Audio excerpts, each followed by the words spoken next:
even though you guys have been bitten sometimes with the injury bug this year, talk about some players that have stepped up in that situation. Well, I think Carrie Clements and Maddie Wald are both young players that just continue to grow as the season goes on. Tough players. You give them a lot of credit. They're playing 80 minutes a weekend, back-to-back nights, and they just keep bringing it. And I think they're playing very well.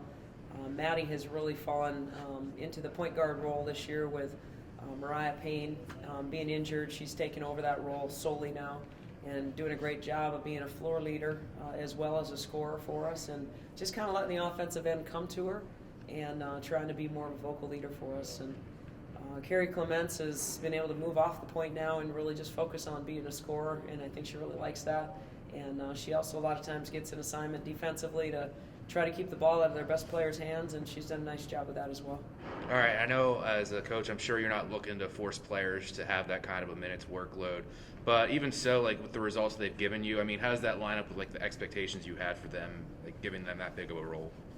Well, I think that we had high expectations out of both of them this year.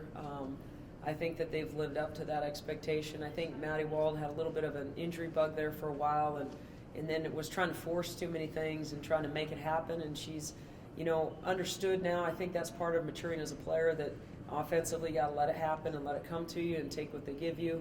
And boy, she's really done a nice job and has become one of our best scorers for us.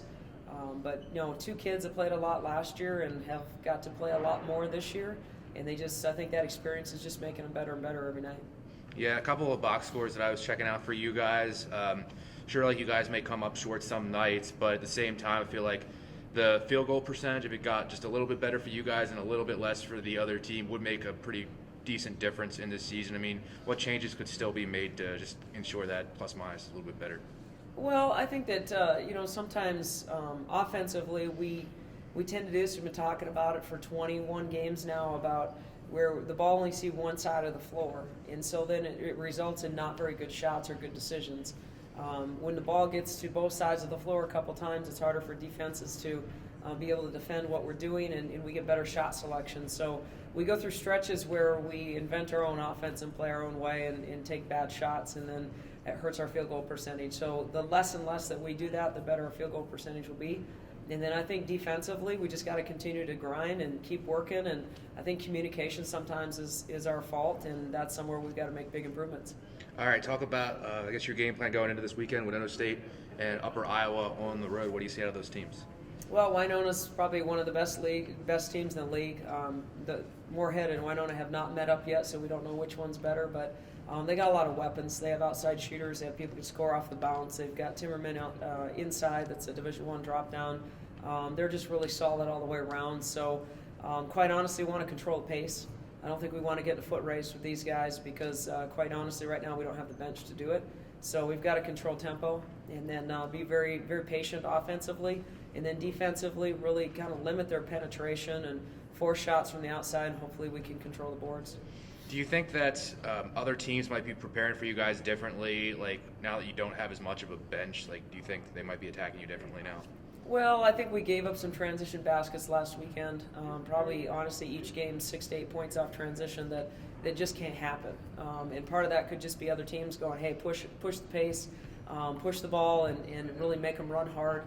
See if they can wear us out a little bit. So I know definitely if I was on the other end of it, that would probably be my game plan. So I'm pretty sure that they figured that out.